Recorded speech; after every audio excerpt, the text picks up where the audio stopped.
Hey, this is the K-Code Mustang, and I want to show you just how bad this car really is. Now, if anybody has been following this build, you'll know that the roof was cut off here, here, here, and corresponding to the other side. Now, what they didn't do is they did not weld this back. Of course, they just, why do that? Why go and do it the right way?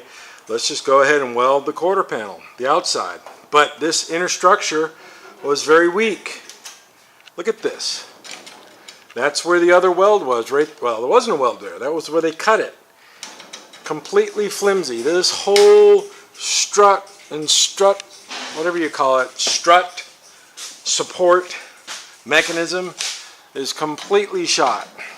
It can be rebuilt, but for those of you that are curious, this right here is where the time is spent. This right here is a time consumer. You got to drill out all the spot welds, remove the quarter panel remnants. This is more remnants here. I'm going to repair all this, blast it, epoxy prime it, put the new quarters on. All this in here, this is all just junk. Okay? This is all garbage.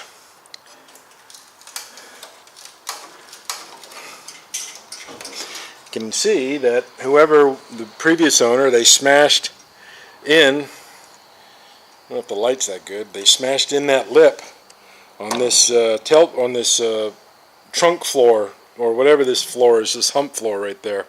They smashed it in to try to give it more clearance for wider tires. Real geniuses, okay? So the only way to do this is surgically remove it, cut it apart, fix it that way. This thing here was crushed, as you know, I showed you before. I'm going to repair this, get that back in working order, drill out these, remove the last parts of the wheelhouses, weld those back up. This one broke from the impact. Of course, they never fixed it. Bottom line, the owner really got hosed on this car, but the other side of that coin, this car is coming back up, and it will be probably the best K-Code car out there by far. Absolutely, 100%. Okay, juice.